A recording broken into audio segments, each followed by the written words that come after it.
Сағылы телесерджилер кенеде хош келді. Салазырда студиямызда Мұсафыр енді сізні беклей. Ама бұндан евел бір-екі сөз айтмаға істердік ки, яны афта, әлбетті ки, яны фұрсатлар, яны ішілер. Бүгін біз бір чоқ сағылық ақында лаф үрсетеміз. Мен белесем, әлбетті ки, әр бір инсан үшін гүзелік, бұл біріншіден сағылық ве сағылық, бұл әлбетті ки, гүзелік бағылы бір шейлер.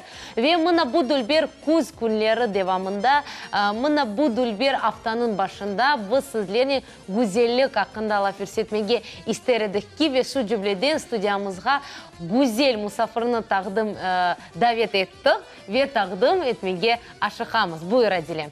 Стилист ve визажиста салонда достар bu sözlerini айтсақ, güzelliğini endi tasavvur etemiz, temsal ete bu sözler ve bu güzel bizim musafirimiz de tamam bu şeylerini temsal ete. Selime Hanım Seyithalilova. Buyurunuz.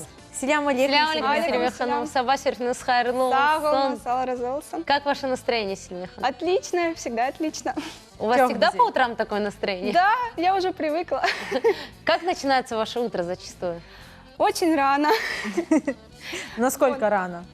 Ну, бывает в 4 утра, бывает и раньше, если далеко нужно ехать на заказы. А начинается оно с хаве, как у всех, с закрытыми глазами, стою, варю себе, тихо-тихо, чтобы никого не разбудить. Есть ли что-то, что вдохновляет ли вас вообще утро, как человека творчества? Утра нет. Или просто хочется спать? Ну, я уже привыкла, в принципе. Селиме Ханум, стилист и визажист, вы довольно известная в Крыму и далеко за его пределами. Как состоялся выбор вашей профессии, направления в жизни? Ну, начала я с того, что начала в школе рисовать на парте всякие красивые штучки. Ах, вот как она все начинает. А потом, ну, это мои родители в меня вкладывали. Они видели изначально, что я творческий человек, подталкивали меня к этому. Говорили, иди, там, неважно куда, но чтобы это было связано с рисованием, там, с красками, в общем, вот так. В этом русле я плаваю давно. Машалла, чего гузель.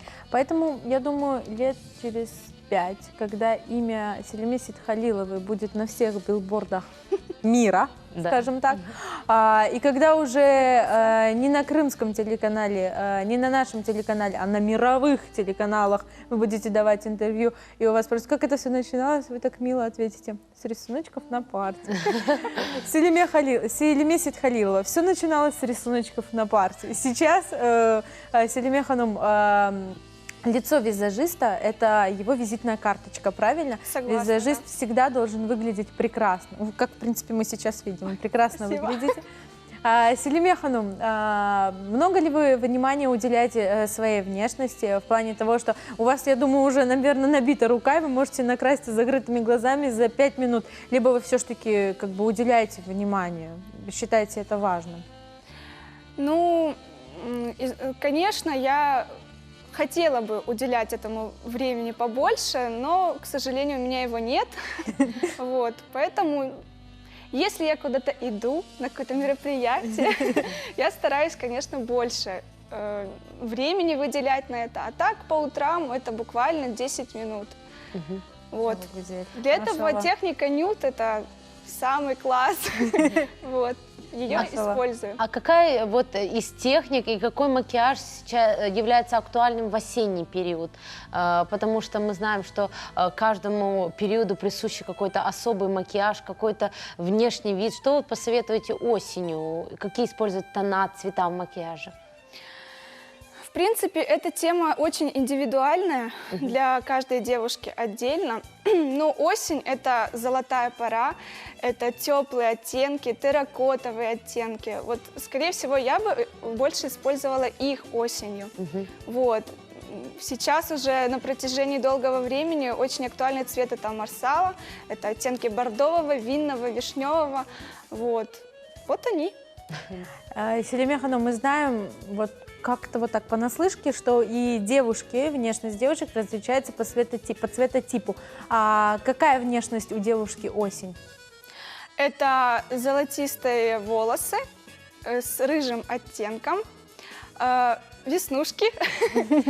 И у нас в Крыму девушка с цветотипом осень – это самый маленький процент. Да? Весна и осень, да. Основное – это лето и зима. Я отношусь к зиме. 100% зима. А мы?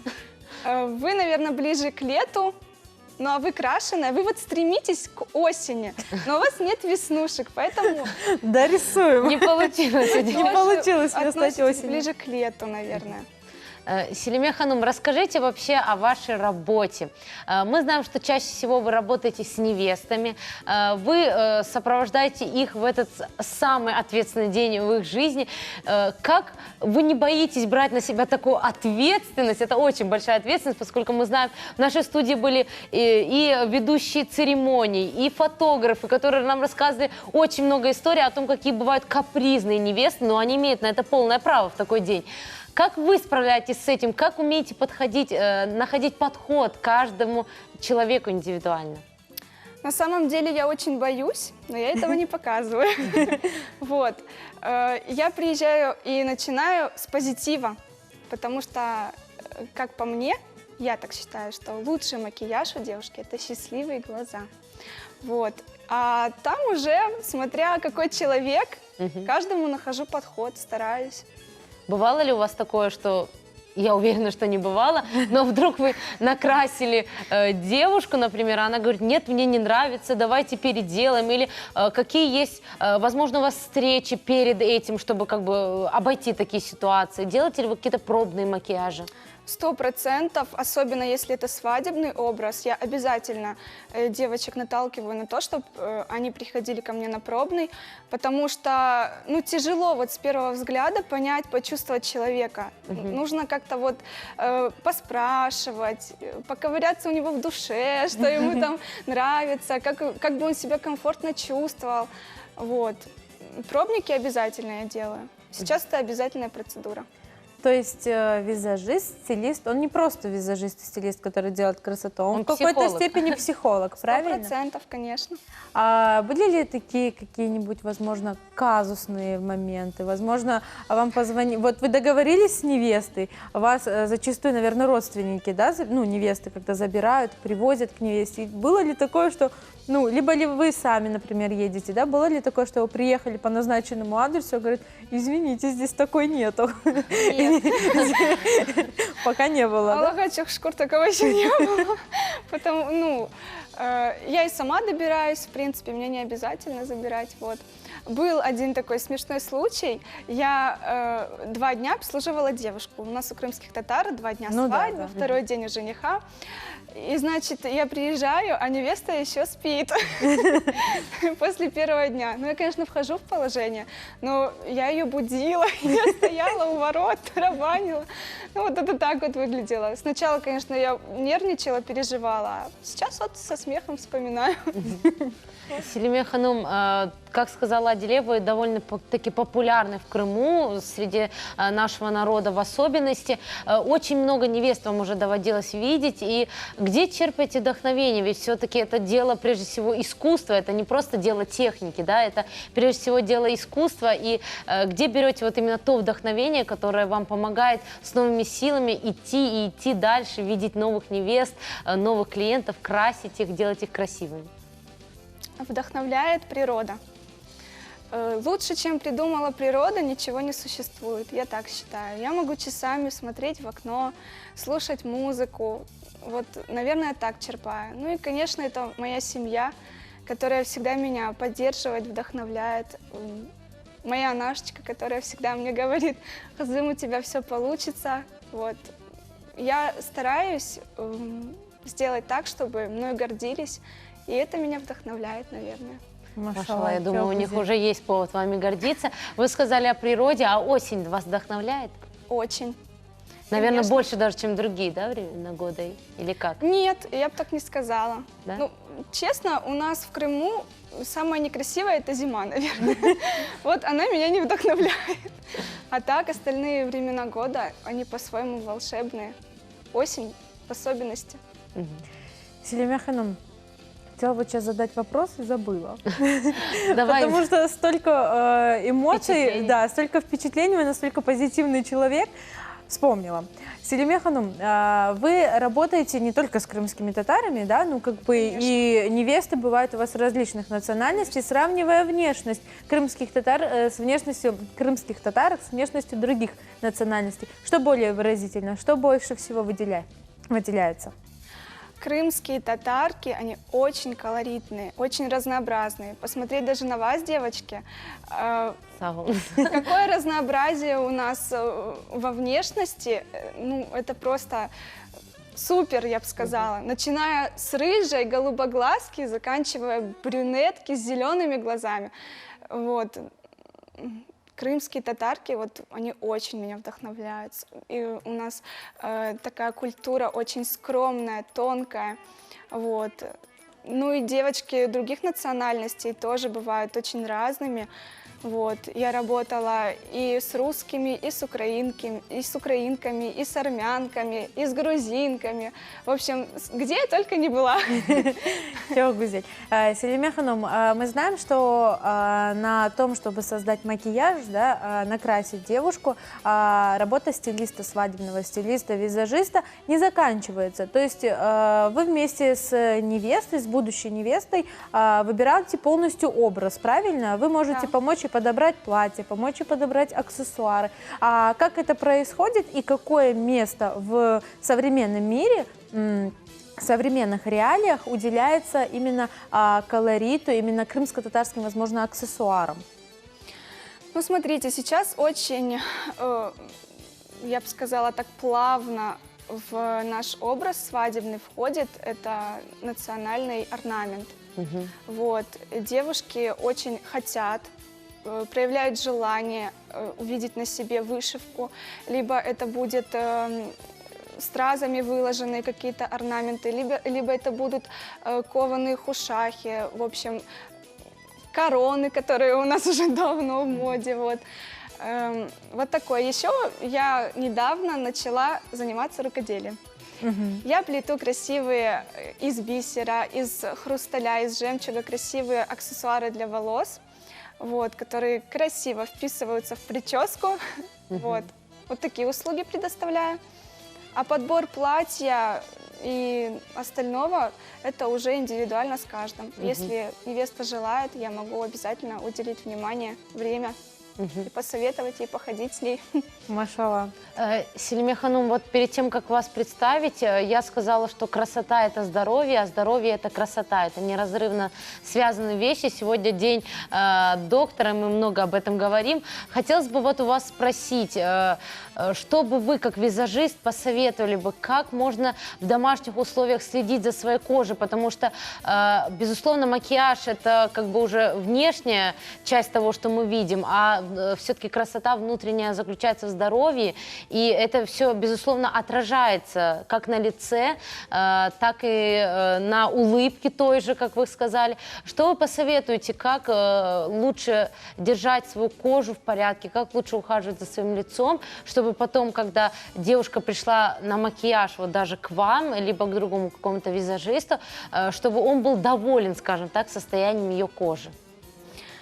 Ну, смотрите, Хазлар, во-первых, обязательная процедура – это поход к косметологу. Ну, этого никто не отменял, хотя бы раз в год, в полгода туда ходить нужно.